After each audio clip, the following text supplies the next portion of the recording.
The problem with health, what is the irony of health and kids and healthy options, is that nobody's dying.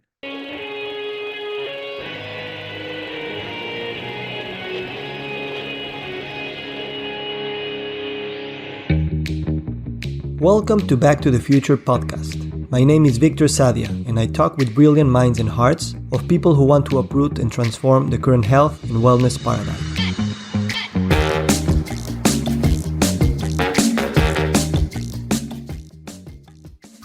Magnus Keving is a writer, world-class athlete, entrepreneur, and producer.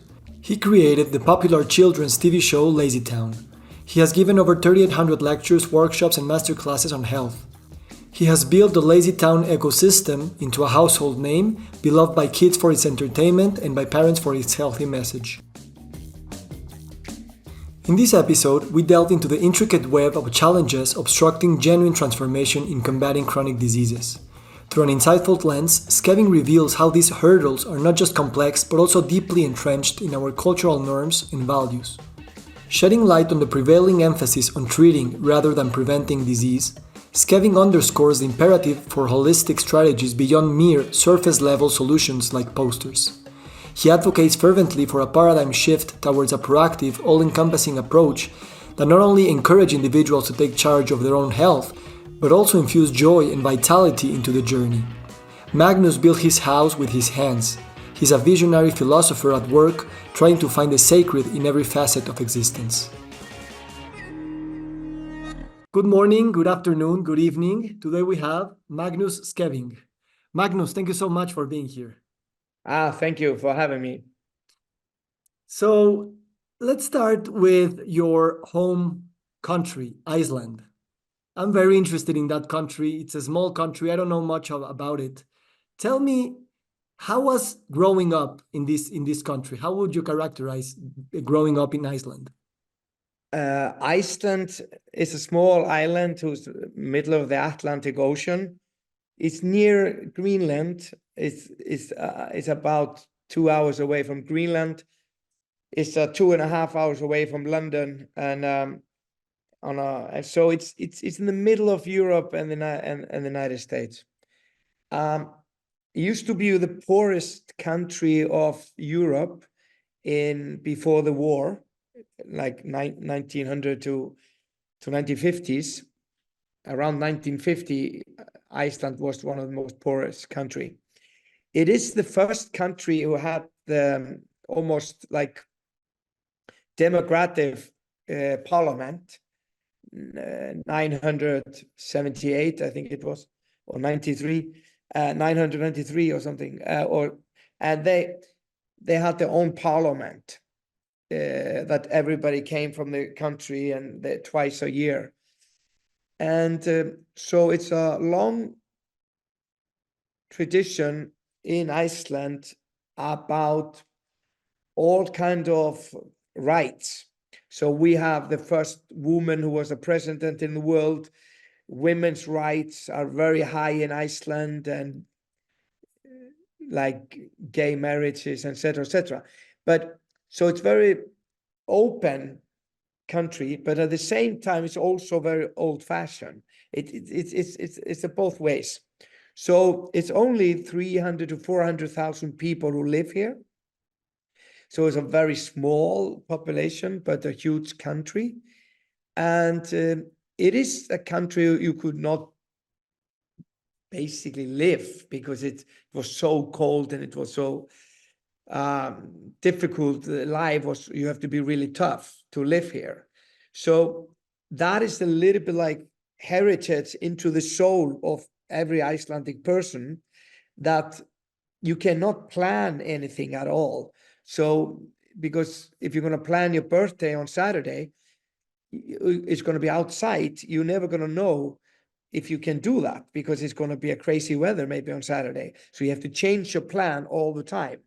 So I always say, if Icelandic people have to make the boat like a safety boat for boats, like the lifeboats, they are not good at it. Everybody would drown. But if the boat is sinking, you should grab an Icelandic person. He finds 500 ways to get out of this situation.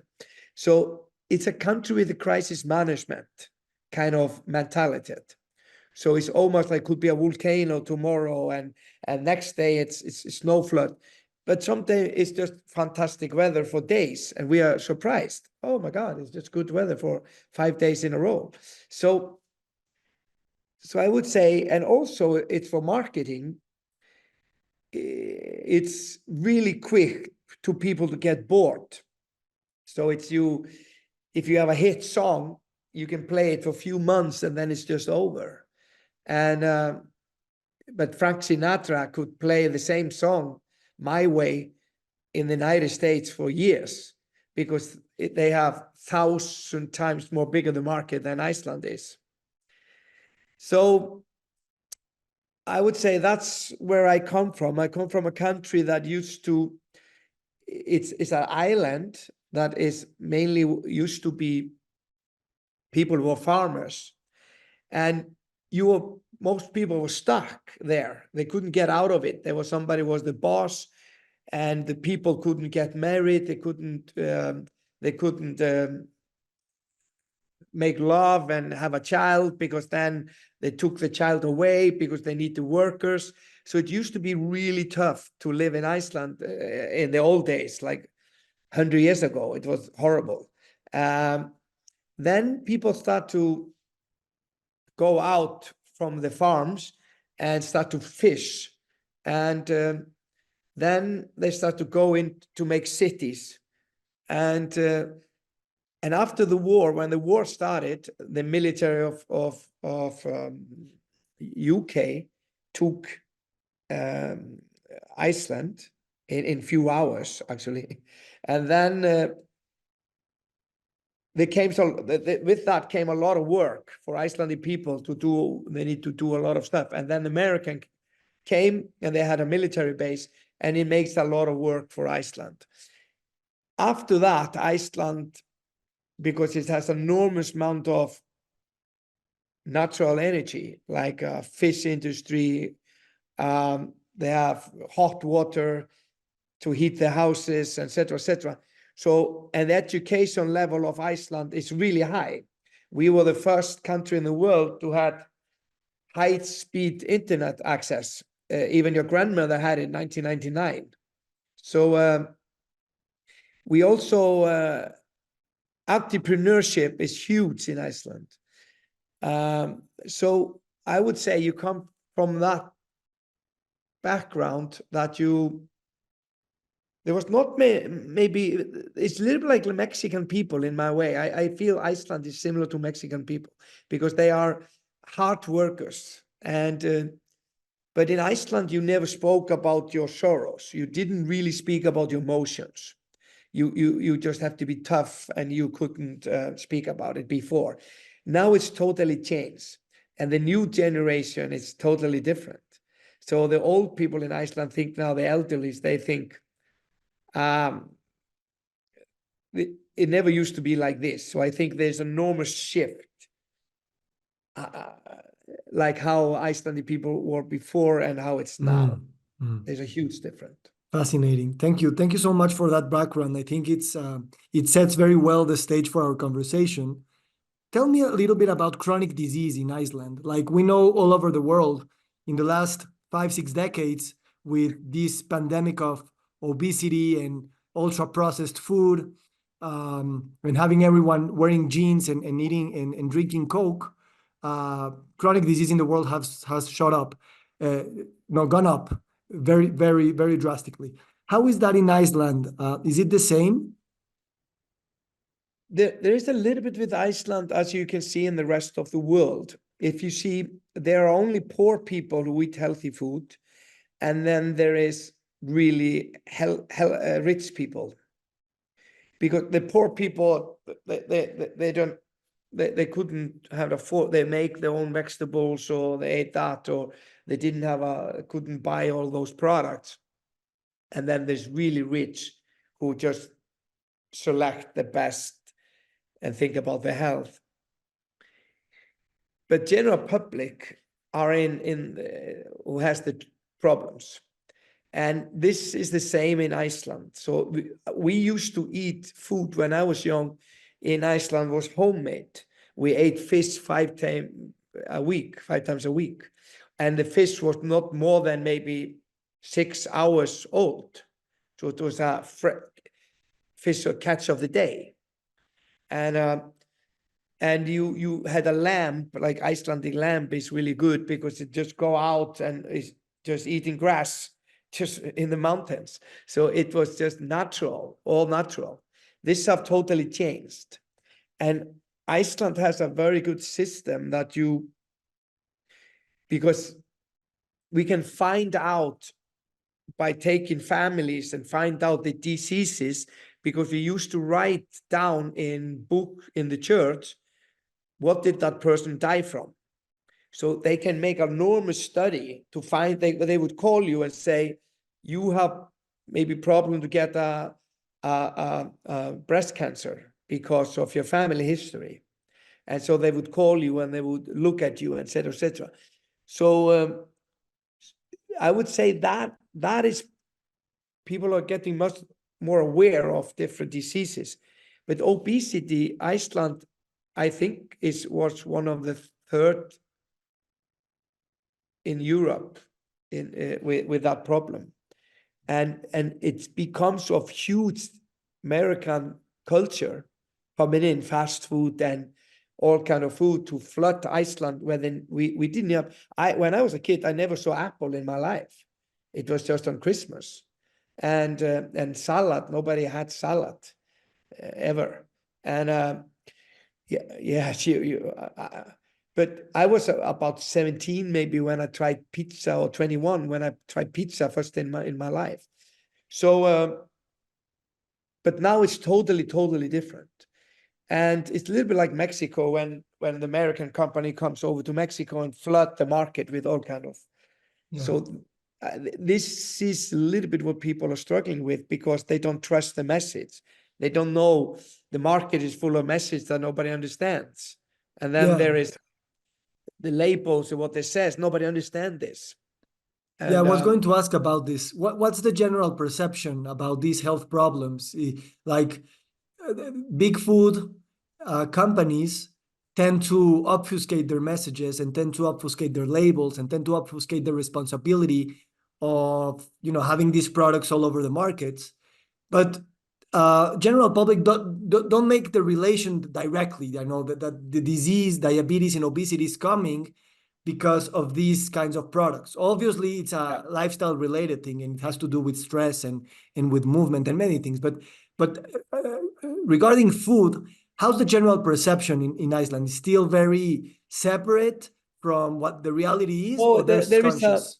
There is a lot of like, Iceland is easy. I always say a little bit like you get information. It used to be like that. You can get an information out in Iceland pretty quickly. You can go to a 10 radio host or podcast or advertise or something, because it's so few people and it's really quick to spread.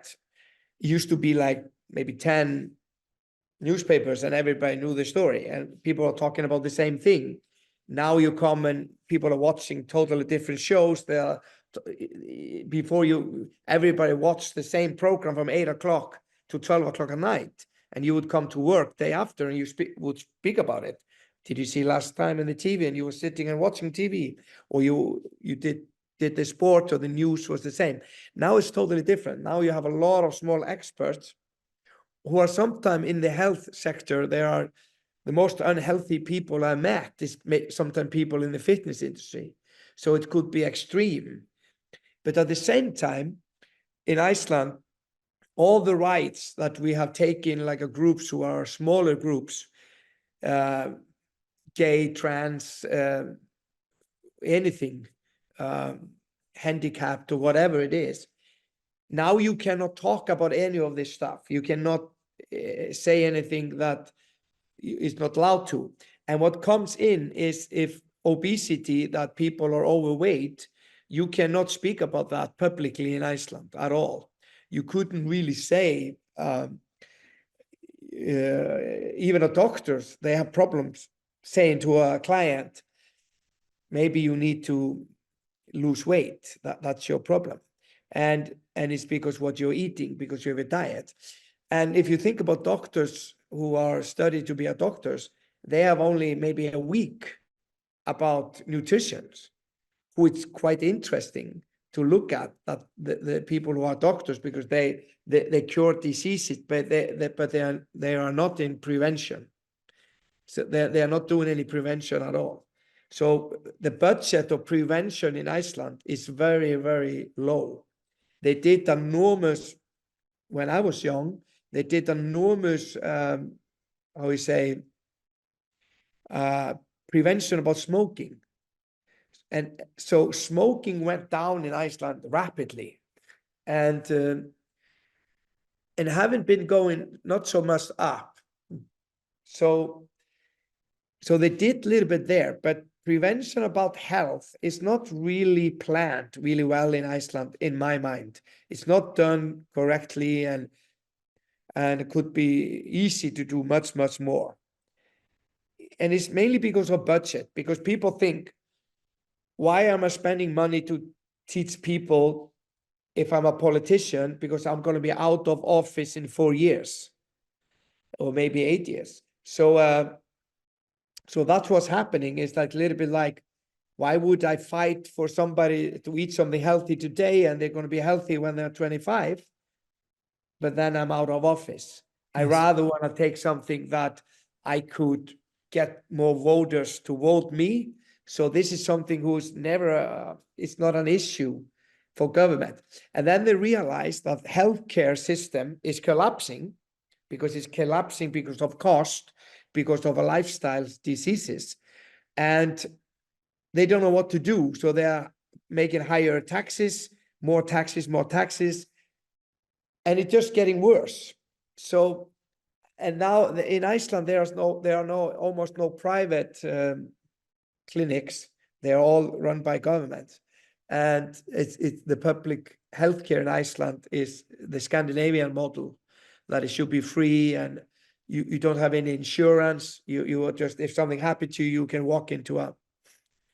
And now it's getting more and more problematic, basically, because now they are starting to talk about, maybe we have to make another hospital for people who want to pay. So now the people are rich. They would say, okay, I don't want to stand in line waiting for this operation. I want to go straight and buy for it. So, and pay for it. And so that is going to split the country again into some kind of classes. And I think that is basically the human problem in the world, is when the space started to be too much between people. Yes. And this causes all kind of problems. That is huge problem. Yes. It seems that Iceland is like more or less the same thing from all the other countries. Yeah, it's the same. It's just smaller, and it's quicker. Exactly.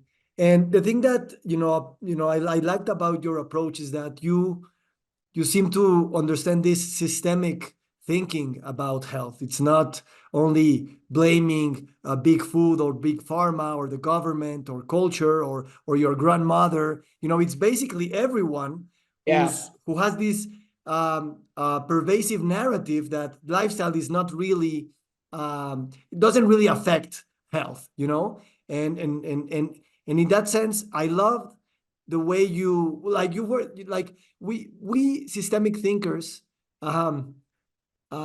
say about these things all the time, but we don't know exactly how to act, and the thing that I liked about you is that you understood a bit about this group of narratives that are built and held by different stakeholders, and said, listen, I want to go create some sort of cultural thing, like a TV show for children, and begin there, And I think, in a sense, culture, it's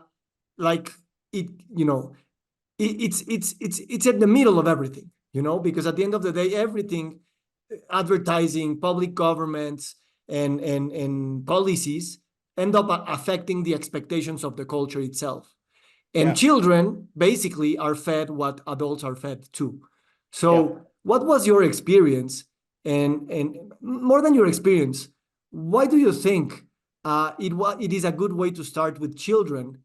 And how bold is that bet in a world where all the stakes are not really aligned for prevention?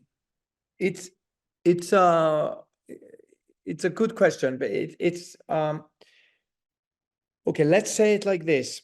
I agree with you totally. And I think people who are in this field and have looked at this, it's not one thing that cause health problems or uh, or get you healthy. It's a lot of small things, and they're all kind of small, and we are like a chain. The whole world is like a chain.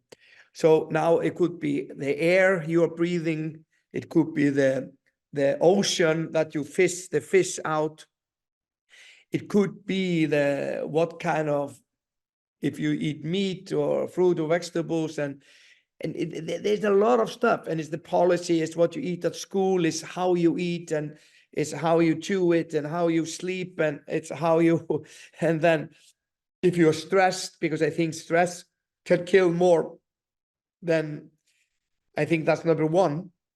If you're not happy and you are in a work and you're not free, and the freedom of speech, and there's a lot of stuff, and women's a whole they hold women down, or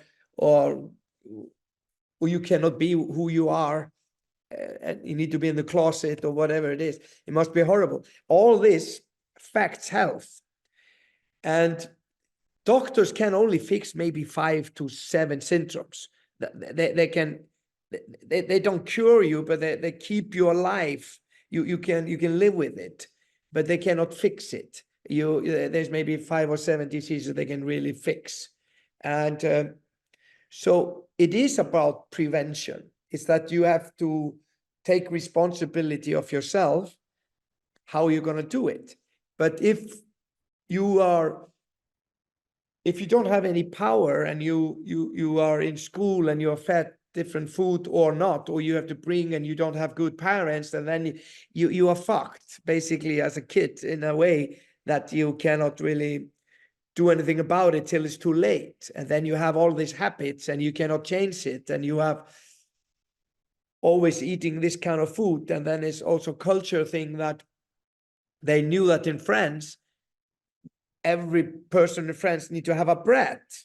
So there's bakery everywhere, and you cannot build a new neighborhood that have bakery. And they knew that the king, Ludwig 14th or something, he knew they're going to kill me if the people don't have something to eat. So they make this white bread would make you not as hungry, and then they start to cut it to baguette.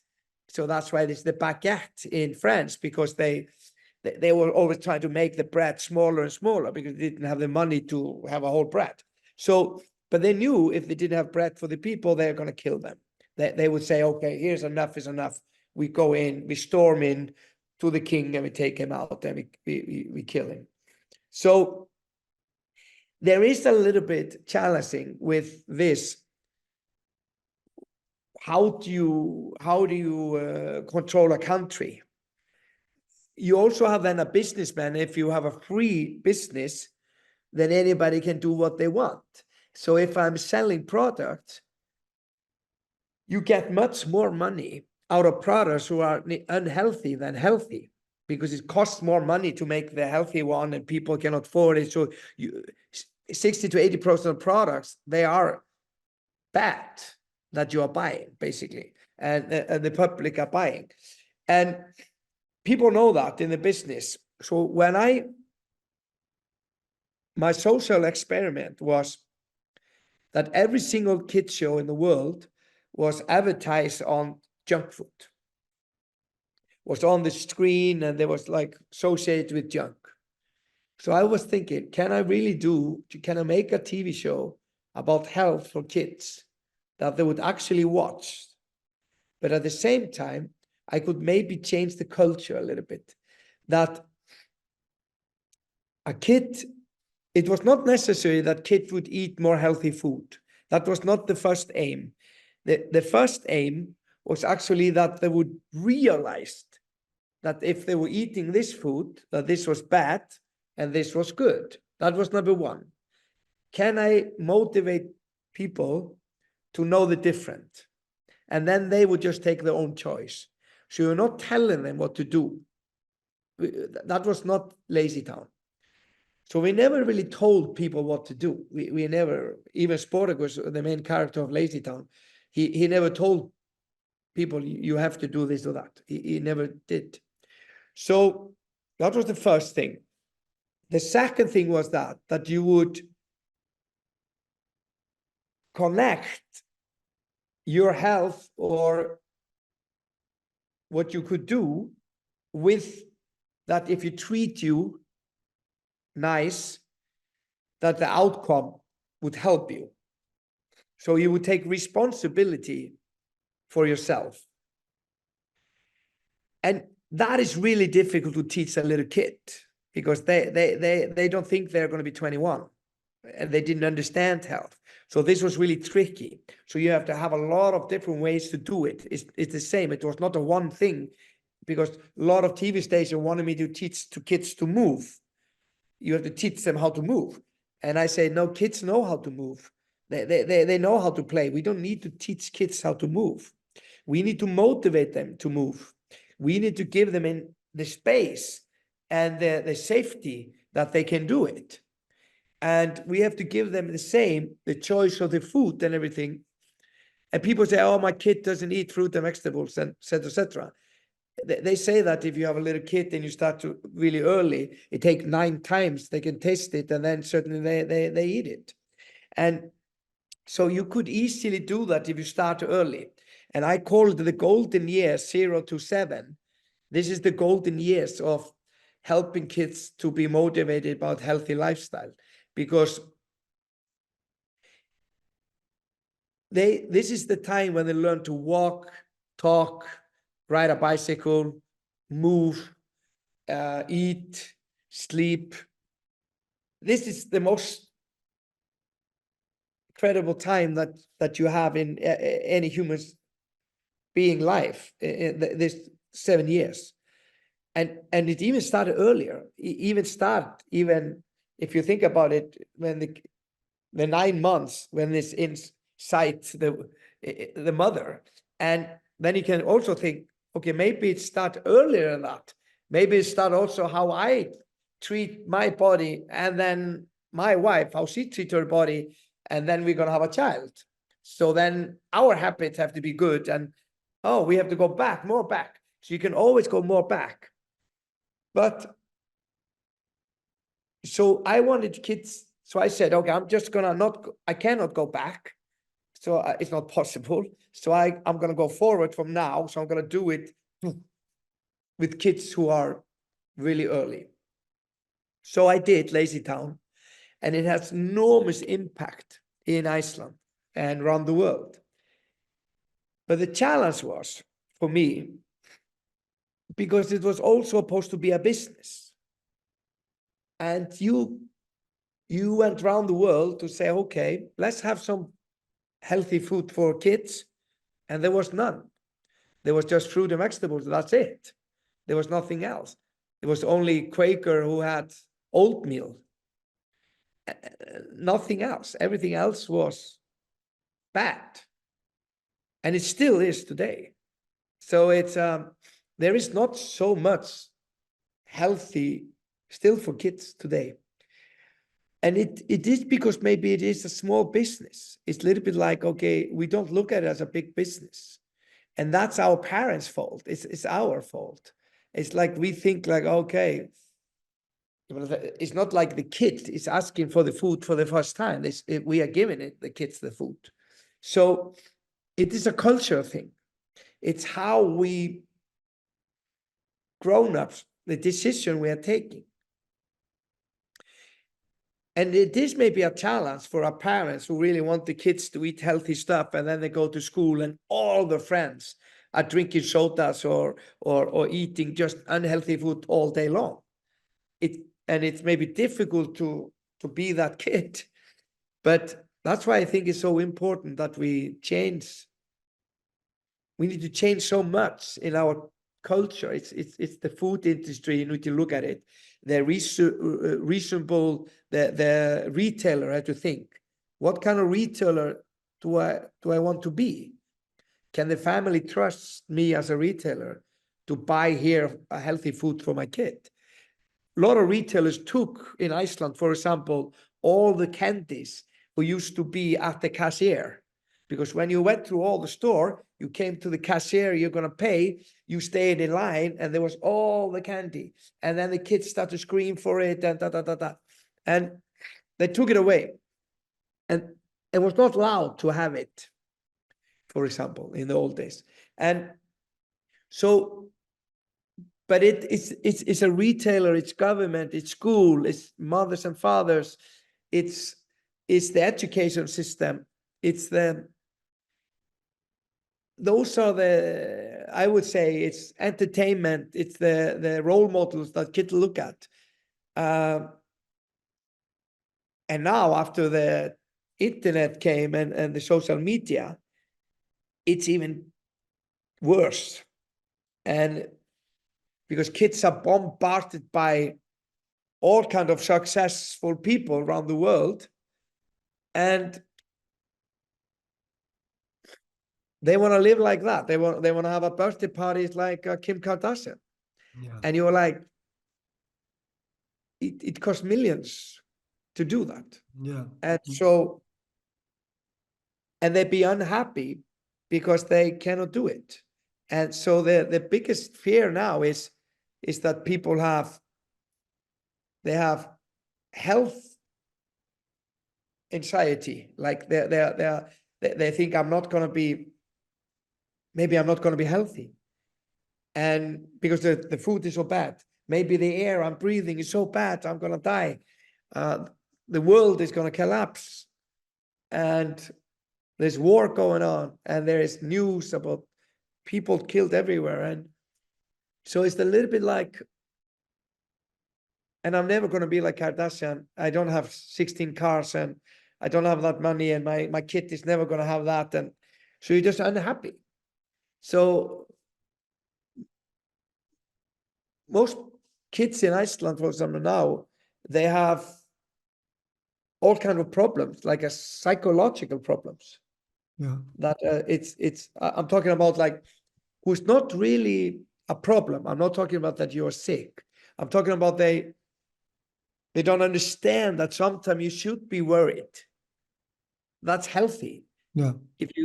But they look at it a little bit like that is a disease. That is something that I cannot go to school because I'm feeling that, or whatever.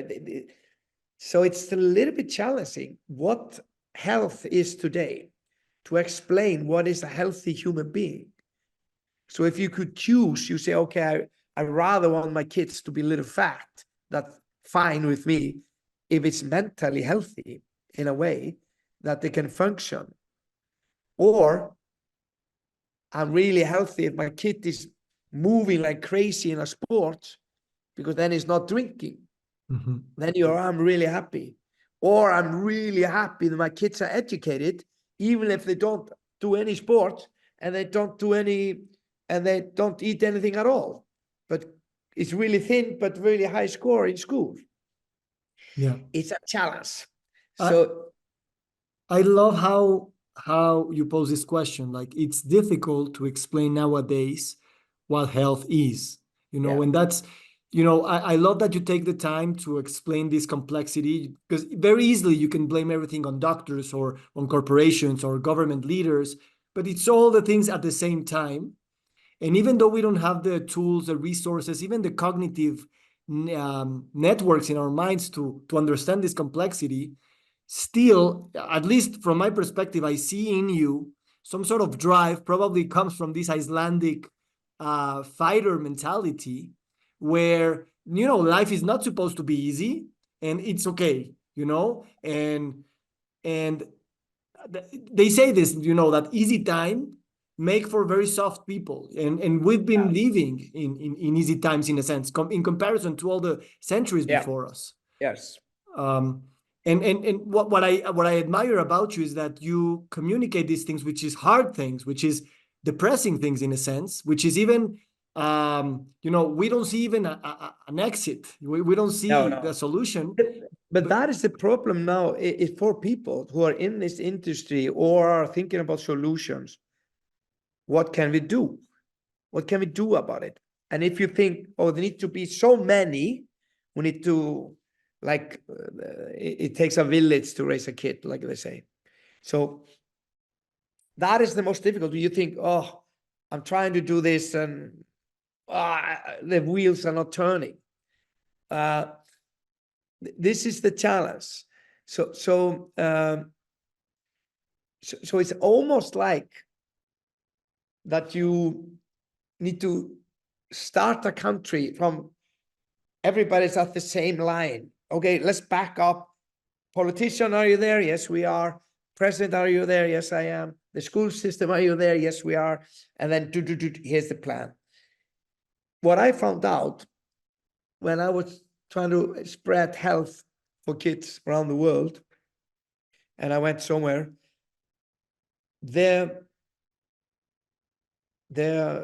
it always ended up in posters.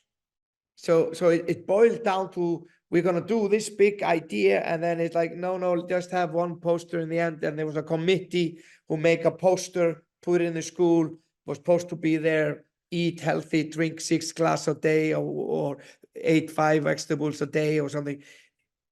It's ended up there because it's easy, lazy, it's just convenient, and it's like the poster was flying somewhere and nobody saw it, and that is the problem. So the solution is a little bit like difficult to find. How do you do that? I just said to myself, I'm just going to do it. I'm not going to wait for it. I went and I spoke in the news with the politician. If they're not going to do it, nobody's going to vote you if we can get the message out there. So he's the guy who didn't want the Beatles. And so we're just not going to leave you at the station. The challenge with that is that the corporation also and the doctors is an industry. If everybody, and hospital is an industry, if everybody was healthy and people would eat less because they would just eat what they need, not because they're socially unhappy or just fill the gap of their lives because they needed a psychiatrist instead of food, and they're looking at the food as to fill the gap in their lives. The people fight back. The system fights back, and that is an enormous, powerful engine. And if you don't gain anything from it because you just want to get people to eat some fruit and vegetables in Mexico, and you don't own any fruit and vegetables farm, you're not gaining anything from it. Said you're going to be dead when the kids is healthy, and it's a challenge. So I would say to people, if you see somebody who's doing something like that, you should gain the wagon immediately. Try to. It's almost like when a company buy another company and make it bigger. So if there's a small soft drink company who buys this company, and then they buy this company, and then they buy Coca-Cola, etc., etc. It's almost like all those people who are working in this field should join somehow. But I found out in England,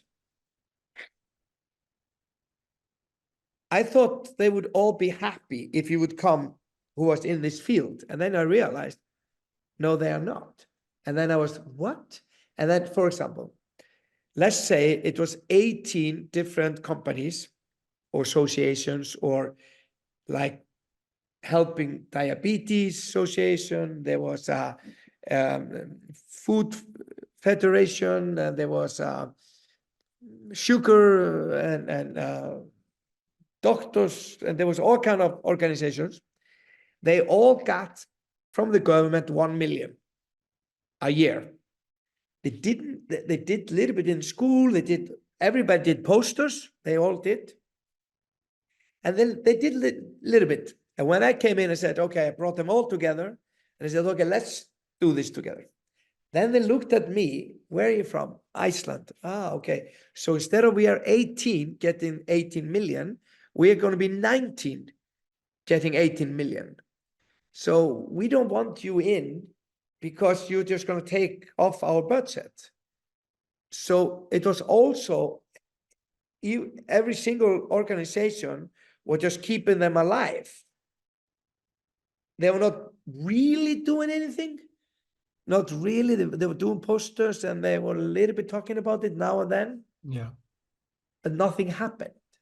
So Wow. I felt even the people in the industry, they didn't want to join each other. Yeah, you know, it's a tragedy that, you know, the people who keep the population sick depend their identities and the way of earning money depend on keeping the system as it is.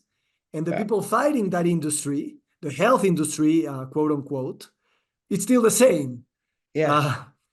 And in that sense, I always say that in order for us to change the paradigm, we need to risk our identity. We need to risk of probably not having a salary tomorrow.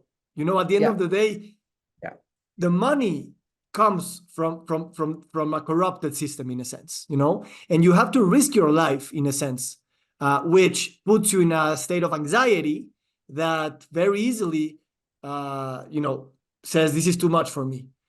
And But let's go back. This should be easier today to do this than it used to be the old days, because you could on social media think about all the people who are parents. Think about how powerful group that is. I mean, that is an enormous, powerful group.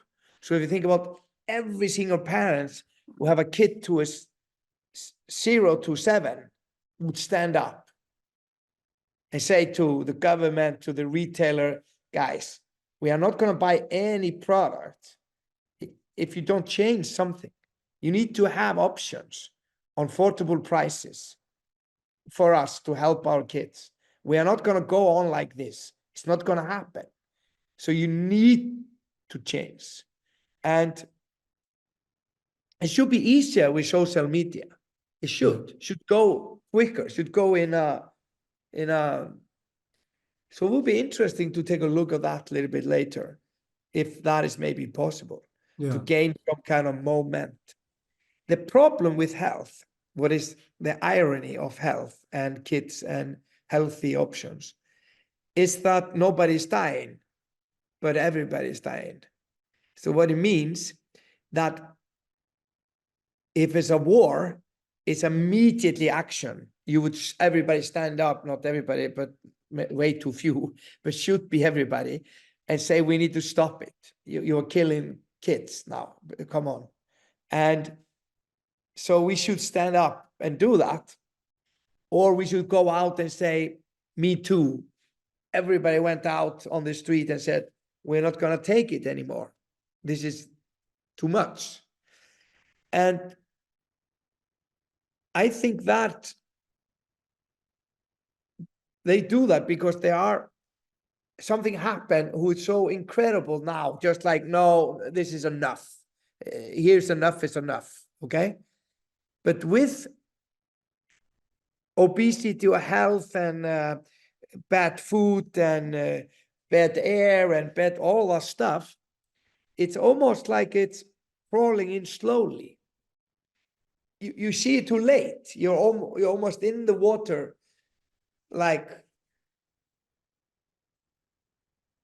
so the urgency is not there because nobody is dying, but everybody is dying. So it's quite an irony in a way. It's like the frog that if that leaps when it gets into hot water. Yeah, it's a little bit like that, and that's why I think there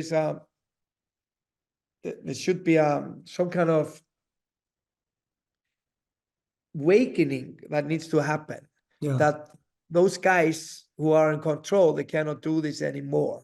And this is, and what the problem is with the environmental stuff that makes it so unreal for me is that the argument that they are putting on you, the politicians, are not believable. Let's say there's a global warming, okay? There are plastic everywhere. They found it now in the in the baby's womb. They found it even inside, like where they were taking the I don't know the English word for the cord of the mother, and there is they found this plastic in it, so it's everywhere. So if that's the case, if that is the case, they say, okay, we're going to make higher taxes on you. You have to pay environmental tax. And we're like, what? Like in Iceland, give you for example, there's no nuclear anything in Iceland. It's all green energy. But when you get the bill, it says nuclear on the bill. And you're like, oh, what do you mean? There's no nuclear power plant here to make an electricity or warming. It's all come from the ground, and we have made it, it's a green energy. Then we are selling the quota to France or Belgium, so they can have power plants there. And so we're shifting. But that doesn't mean that the environment is changing. You're just changing, you pay Pockets. me and I pay you. It doesn't make any sense. So that's why I think it's the solution sometimes that not everybody is winning. It feels like, okay, I want you to pay, and they're flying private jets to fly to Davos in Swiss to talk, and there are hundreds and hundreds of private planes, and then they talk about environment. Yeah. It doesn't make any sense. Yeah. Let me offer you a thing that at least I believe, it's part of the, this is a large thing, and it will outlive us if we're still here as a species. But I see you as an example of this, which is, when we get frustrated about this complex system, we say to ourselves, oh, I'm only a citizen, I'm only a doctor, I'm only a chef, I'm only a parent, who am I to change things? And what I've seen through you is that you have embodied different labels, different identities, as an artist, as an entrepreneur, as an athlete, as a parent. And then you see, oh, if I bring together all these identities, not only I'm enriched by many different mindsets, because the mindset of an artist and the mindset of an athlete, they're different and they're both amazing. And you bring them together in your own way of doing business, doing family, having friends. And then you start, in a way, connecting worlds through your own life, And in that sense, I see also another possibility if we are brave enough to embody different identities at the same time without saying, no, I must choose one, or this is too specific and I'll stay there because that's the way it should be. Yeah. There are no gurus in the world. Yeah, there are, but I don't believe them in a way that I believe everybody has some story to tell. And I think everybody has energy or power who can transform into something positive. And I think if you bring light in a room and another person bring a light in a room, and then we next one, certainly the whole room is lit up. So it's a light in the room. And I believe a little bit in the light, like in that we bring light to life. And so, and the thing is, what's nice about it is that you need the doctor, and you also need the housewife and the husband, or you need the somebody working kindergarten school, and you need all of those guys. And so everybody has really a voice or something to say. So are you lazy? Are the human being lazy? Maybe because we thought lazy means you are lazy when you don't care.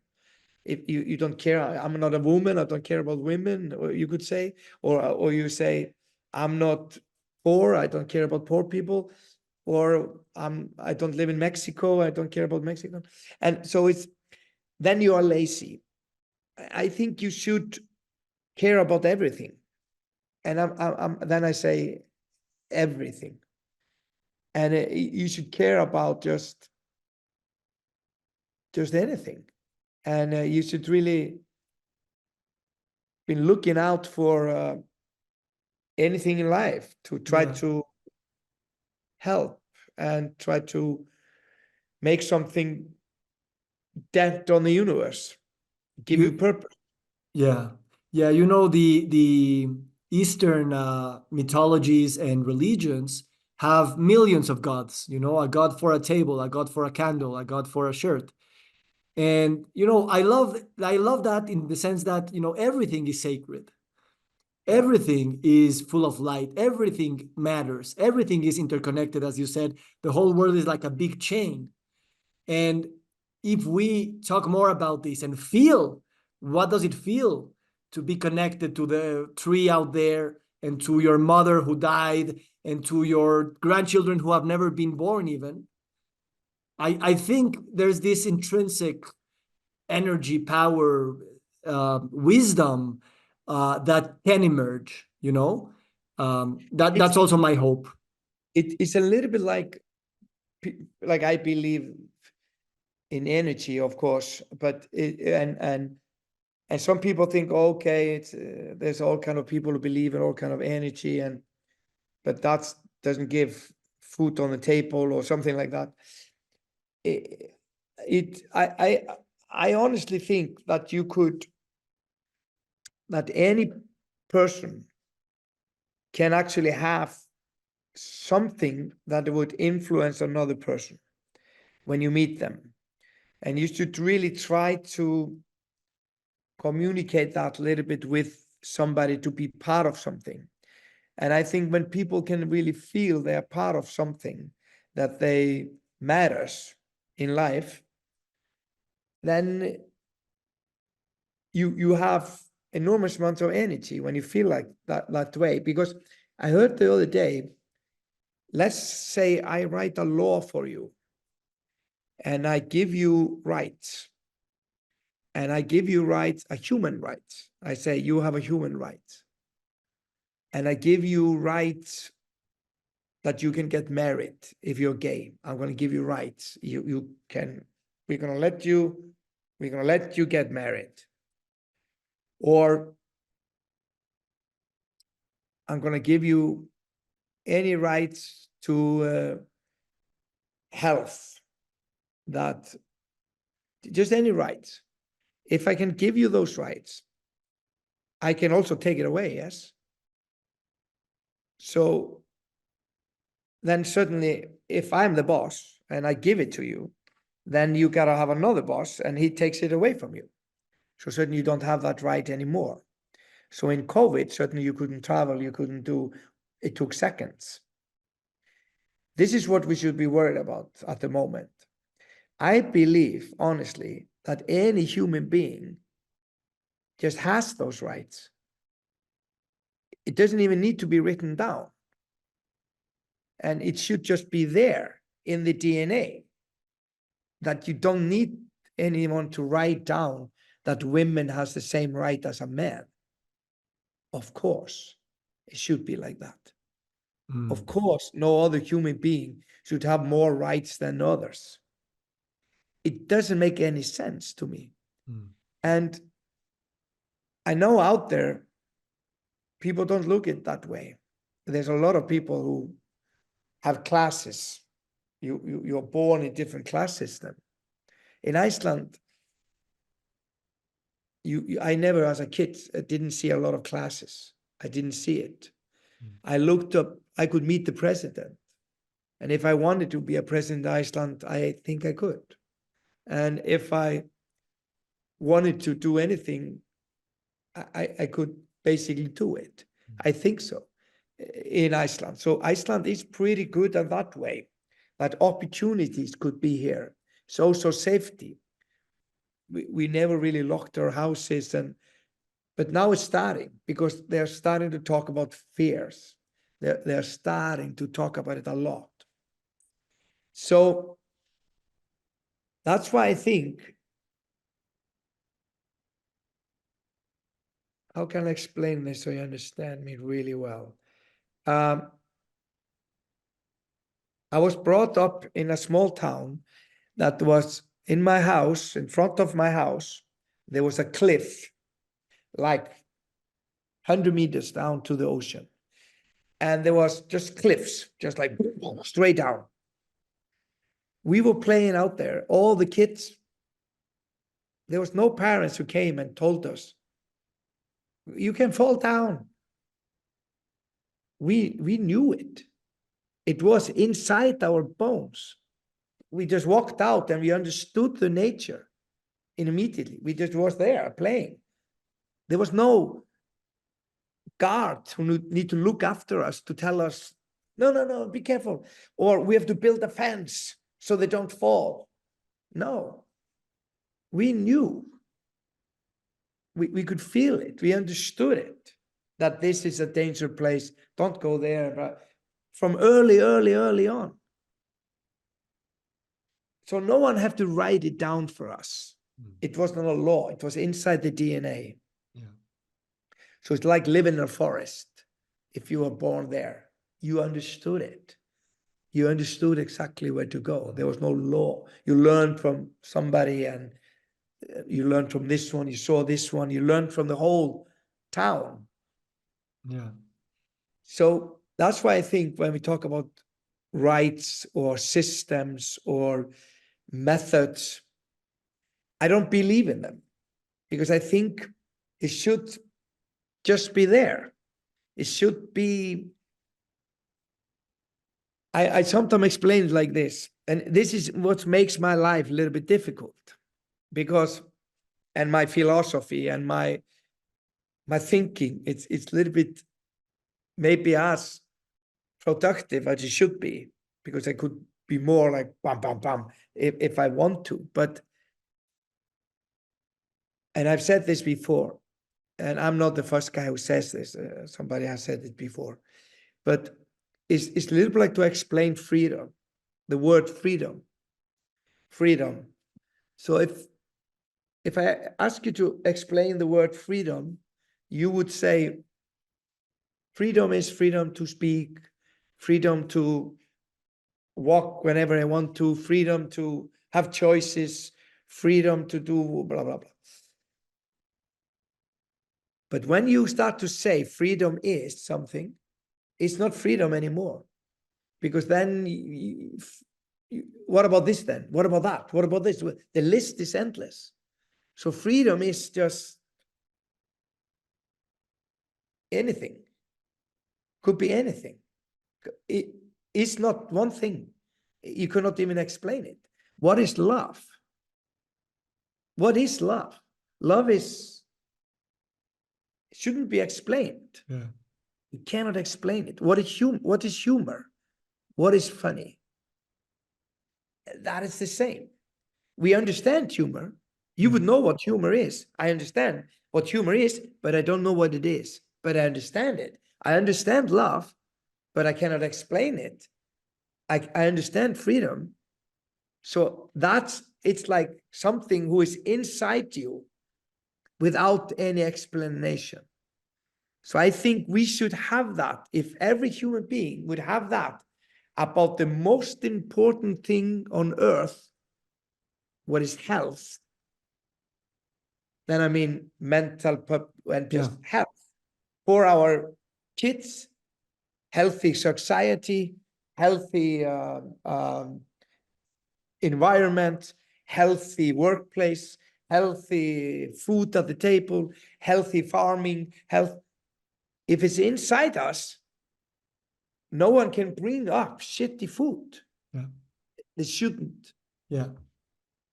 Yeah, I met you a few weeks ago at the big stage in Puebla, Festival de las Ideas, and you are the guy who's a great speaker, has a lot of good questions, good jokes.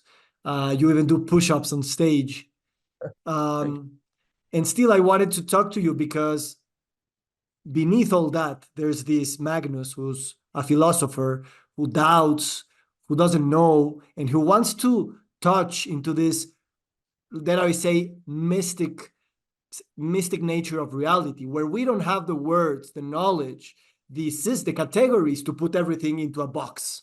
No. And I understand perfectly when I say, oh, if I get clearer and more direct, I could be boom, boom, boom, and be more productive and be even a millionaire. And I get that perfectly well, but I want you to know that at least people like me do get that part from you and prefer to be that way. Like, Okay. thank Thank you, you. because at the end of the day, we struggle with the same thing. Like, yes, we can choose an identity and we can work on that and make millions and be very famous.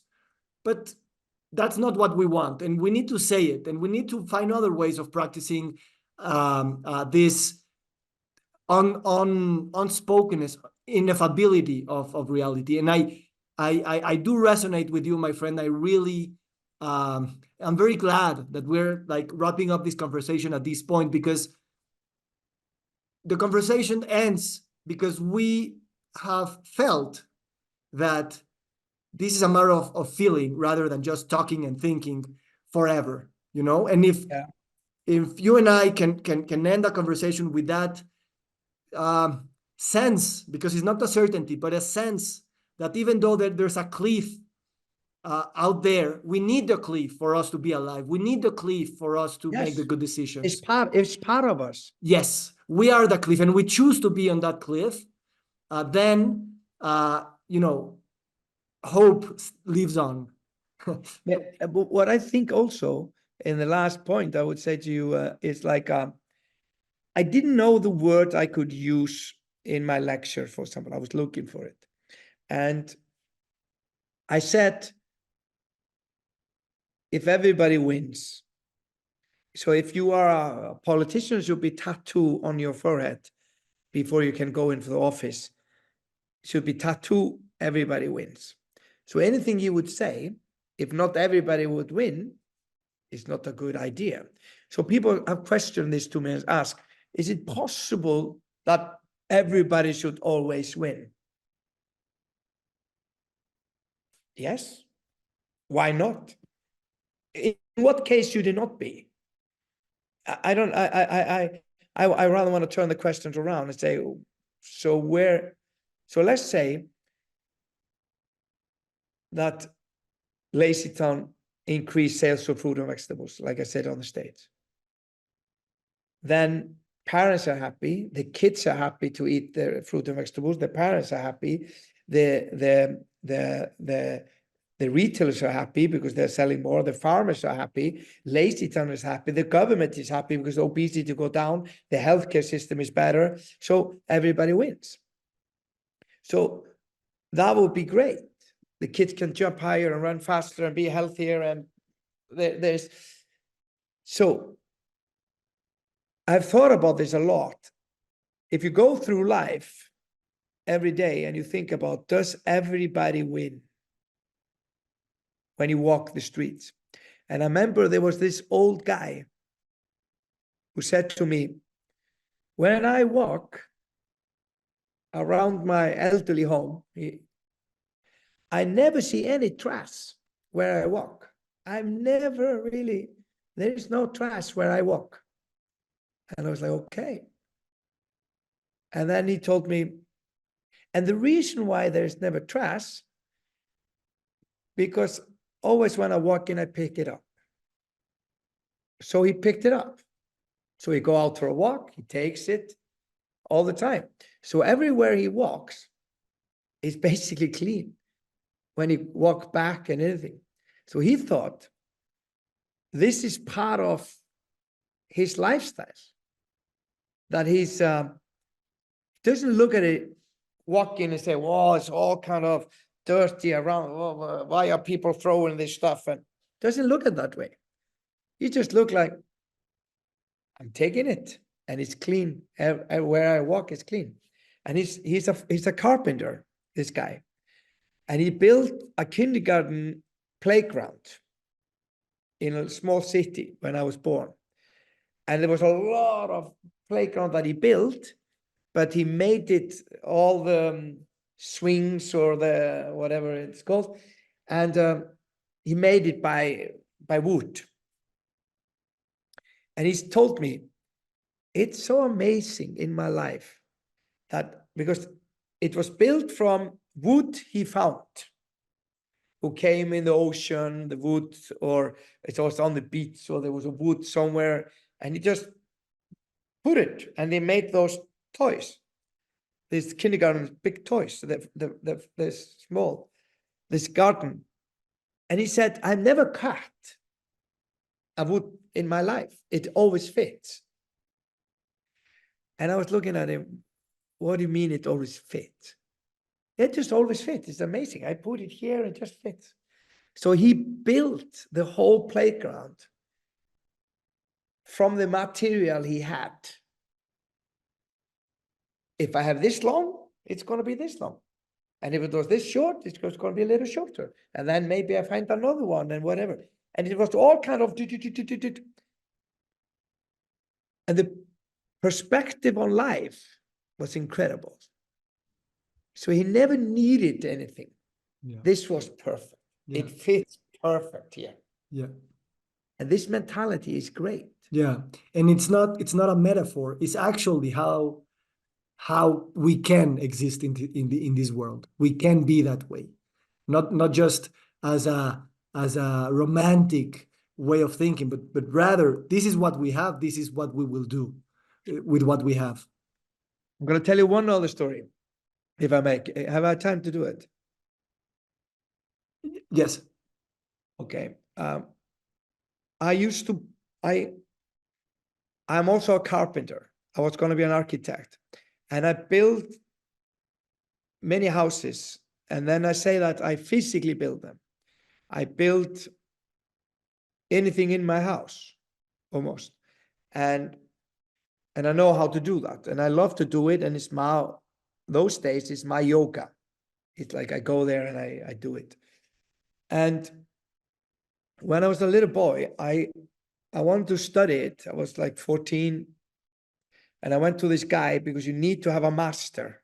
And there's a guy who is a carpenter and you work with him and you need to sign 2-3 years that you have to work for him and you have to go to school and et cetera. So this guy said to me, okay, you want to be a carpenter?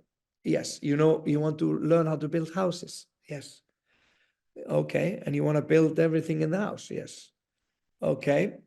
So he said, okay, I'm going to teach you how to build a house, but I'm never going to speak to you. And I was like, what do you mean? You're never going to talk to me? No. And I'm making the story a little bit. Of course, he spoke a little bit to me, but to make the point. Yeah. So he said, I'm not going to speak to you at all. So he's saying, okay, he's cutting wood. What is the next thing? What happens? So it's like, the wood is going to fall. He's cutting. So I have to catch it. So he wanted me to listen when I was doing something else. I was sweeping the floor when he was building, and I was doing the floor, he was doing, and then suddenly I catch it. And then he has nail in his pockets, and he was doing nails, and he had to do 4 times, click, click, click, click, click inside, and then do. And there are 186 nails in a box. And my job was always fill his pockets of nails so it would never run out of pocket. So in the subconsciousness, I was thinking, dung, dung, dung, 1, dung, dung, dung, 2, dung, dung, dung, 3. So before 187 was finished, I brought him new one. And then certainly, dung, dung, dung, dung, 1, dung, dung, dung, 3, dung, catch, dung, and then whatever. So you learn how to build a house by thinking what happened next. So he was teaching me what I love about this guy. He was teaching me to look at life. What is going to happen next? So if you have that mentality to think about what is going to happen next, what is the, I'm catching it, and to whatever it is.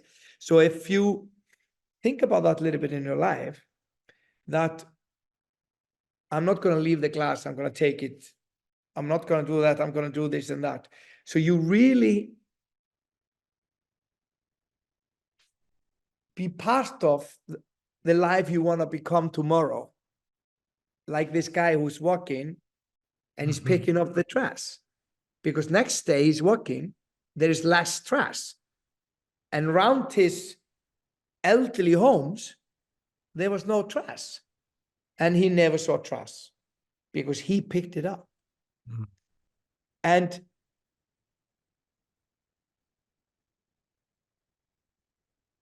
he also told me, this guy, the guy with the trash, he said he have never stepped in the same path in his life because he didn't want to make the lines in the ground that was walking in the forest. He didn't want to make it. So he just walked never in the same footsteps. So certainly there was a brown line in the mud. He never did. So that maybe there is a possibilities that there are space for us all, that we don't have to have river of thinking, that we always have to just do the same thing again and again and again. Maybe we can think, I'm going to walk different path. So I'm not stepping into the mud all the time. So I'm stepping out of the mud and like make the mud heal so it can grow again, the moss. So I have enormous amount of belief in people, what they can do. And sometimes I feel experts are even worse because they be expert in certain field. But I want people who are expert in many fields. And that's what I think would be interesting. Magnus, thank you so much. I really, you know, not Thank you. not a lot I can say, and neither I want to. I just want to hold this sacred space. And Thank thank you for your generosity. You know, it's almost midnight for you. Thank you. And this just keeps surprising me that you create energy out of this generosity, out of this like very analytical mind, but at the same time like a child who's just surprised to be invited to live in this beautiful world. So thank you so much, and I hope Thank we you, can everybody. continue this dance. Yeah. Thank you. Thank you, my Good friend. luck with everything. Bye-bye.